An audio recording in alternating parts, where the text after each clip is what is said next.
Hi, welcome to Counseling the College Bound Student. My name is Bob Bardwell and I'm your instructor. And I'll be recording some lecture notes for you today to help you with the information for this class. You should have already found the course calendar, which has a listing of all the assignments. Typically, assignments are due on Wednesday or Friday, with discussions due on Saturday. Each assignment is due at 11:59 p.m. I will generally post assignments about a week ahead of schedule when they are due. However, there are a couple of assignments that are long-term, in particular the case study. So I would encourage you to look at that information sooner than later, because that is a long-term project and it will be done over the course of the summer classes. The course is divided into 3 sections. There are assignments, which are there are 14 of them, and like I said, they're either one or two a week, depending on the week, and they're due on Wednesdays and Fridays typically. There are also discussion questions, which are 2 questions each week that are posted at the beginning of the week. You have all week to read them. In order to get full credit, each one is worth 5 points. You must do the not only post an answer or response to the question, but also to respond to someone else's question.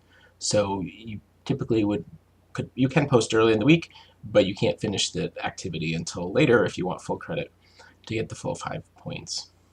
The third piece of the assignments are assessments, and there are only a couple. There's a pretest and there'll be a post-test. The pretest is actually just more for fun and get you used to it. I believe my philosophy of graduate school education is that activities and discussions are much more meaningful than taking assessments where you read and study the information.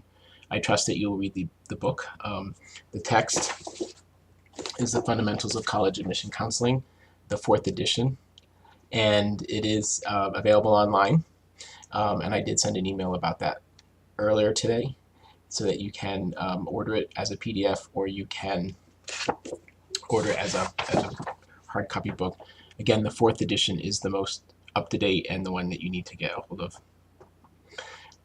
The discussion questions for this week have already been posted, as well as the first 2 assignments. Assignment number 1 is just some information that I'd like to get to know you and have you post that into the discussion board so that everyone can see and get to know who you are. And that is due on Wednesday, and the second assignment is an early college awareness activity. Those are listed in the assignment module of the online program in Blackboard, and if you have any questions about any of that, please shoot me an email.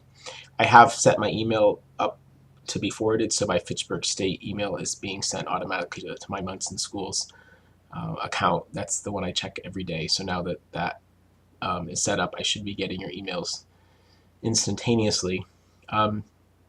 It is summer, I'm not working full-time, but I will be checking my email daily. So you can expect a response from me within at least 24 hours, if not sooner. Obviously, with an online class, there's no posted office hours, but if you do get stuck and email is not sufficient, you can feel free to call my cell phone, which is 413-427-5012. Again, 413-427-5012. Once you've checked out the syllabus, you'll see there's lots of information there, obviously, about the class. There are brief information about the discussions and each assignment, but you will get more detailed information with the assignment for the week. And then you also have our sort of schedule for each of the 9 weeks, what topics we'll be covering and what assignments will be due.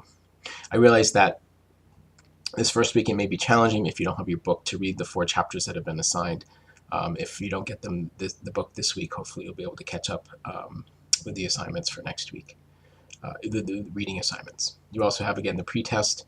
You have assignment 1 and 2, as well as the discussion questions 1 and 2. The assignments will range from anywhere from 5 to 80 points, depending on the amount of time I believe it will take you to complete the work. And you will find that some will be rather easy based on your experience, and some may be more challenging. If you have questions ahead of time, certainly ask. But the information for the week should help you as you do your reading, and the discussion questions should help you with the assignments as well, as I try to tie them together if at all possible. So the last thing I just want to say is I realize it's summer and lots of things happen, but I would encourage you to plan ahead. I realize that the assignment is due on Friday at 11:59 and you leave it till Friday afternoon and something comes up, then you may not get it done. I'm generally pretty flexible around assignments and when they're due. However, I want to know before the deadline. So if I'm hearing from you on Saturday that something happened, that's not going to be so helpful to you. But I understand as a parent myself, and with a full-time job, that things come up. And again, it is summer mode, so please let me know ahead of time if you think you're not going to be able to meet the scheduled deadline for an assignment. The first topic for the week is adolescent development theory. This lecture is not going to go into all of that in detail, but just suffice to say that the college admission process for most students, at least the ones that we work with in schools, are dealing with adolescents. And so I think it's really important that you understand that process and what they're going through. So that's the first discussion question, is about adolescent development theory. And the second one is in regard to the college choice theory. Believe it or not, there are several theories about college going, and it's not just by luck or randomness that kids go to school. So there's a bit of information in the reading about that, and I want you to kind of think about, what are the motivations or factors that do play into going to college.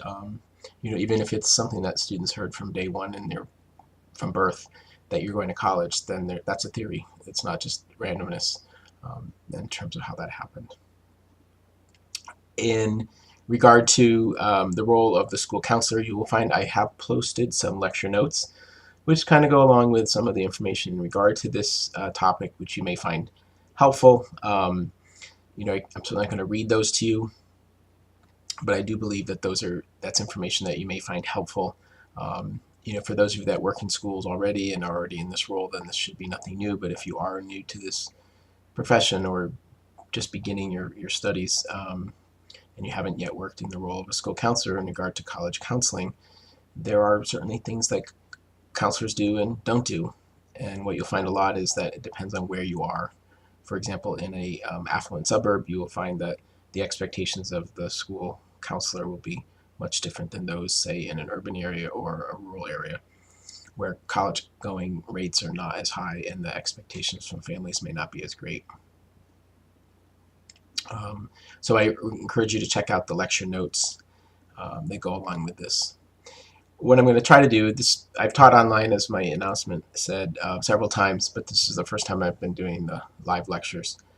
I don't want to make this a ton more work for you to have to sit to listen to a 2-hour lecture. That's not what I'm planning on doing, but my hope is that if I can give you some important notes or tidbits or highlights of the conversation, then that's what would be most important. And the last topic for the week is early college awareness. When you read chapter 22, the name should be familiar. That's a chapter I wrote in the text. And since I've written that chapter, I've become much more attuned to the fact that it is very important by the time the student gets to high school, if they've never been exposed to college going culture and process, then that's a big challenge to overcome. I use the analogy of foreign language. We no longer just start foreign language in 9th grade. We used to do that when I was a kid. Very little to no language taught, at least around here, that I'm familiar with in the early years. But now we start as soon as birth. So when we think of that analogy, it's really critical to say, if they're going to learn how to go to college, that's a process that begins sooner than later. And so it really falls on our elementary and middle school colleagues to provide that information. The challenge is twofold, I believe. There may not be counselors available to do that, and there may not be the understanding or the willingness of the elementary and middle school counselors to do that work. They may feel like that's not their job. I've even now been more, as I do more and more of this work, looking at how can we encourage or enable teachers to implement this early college awareness component to their lessons. If you think about it, if the counselor, if there is one, and they're probably doing many, many things, if their only job is to go in and plan a special program, like a career day or an activity where speakers come in, is that really integrating career and college readiness into the curriculum? it's not. So the idea is putting people like teachers in the position to integrate that into their curriculum or their lessons. I'm not saying it has to happen daily, but the key is how can you encourage that mentality or that culture in the earlier years. And we're not talking about, the seventh grader or even the fourth grader is not going to be filling out a FAFSA, but to understand that there is financial aid available for those who qualify is really important, because for some students they've made a decision based on what their parents have told them that college is not for them. And that's not okay when it comes to a student who has the capability and the desire to do more after high school, to be told by a parent or someone in the community you can't afford it, you're not good enough, you're not the right person, the right color skin or the right whatever to get into college. So it's really important that we as counselors create that culture. And I've done some great work in my district, I believe. And just the other day, the principal of the elementary school told me when they had their graduation from fourth grade, they had all created a poster that they put on their, they hung it over their shoulders, I guess, and they had it hidden, and then they turned around and showed all of their families and teachers what their aspirations were after high school. I want to be a scientist or a doctor or a dancer. So it was really cool to see that the teachers, the fourth grade team who had planned that, had actually embraced that and added that to their graduation celebration.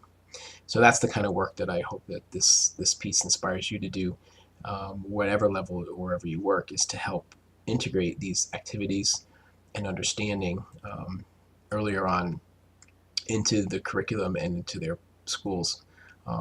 Most important part about that piece is to be able to integrate that not only in the curriculum, but also to bring the outside people in. So you're bringing in people from the community, you're bringing in people from the outside. It's not just the school-based folks.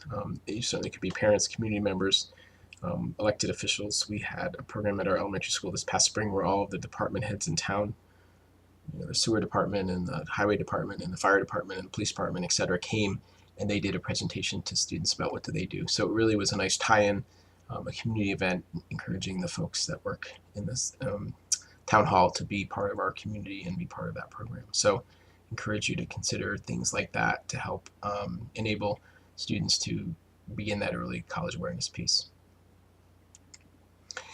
I will pause here for now.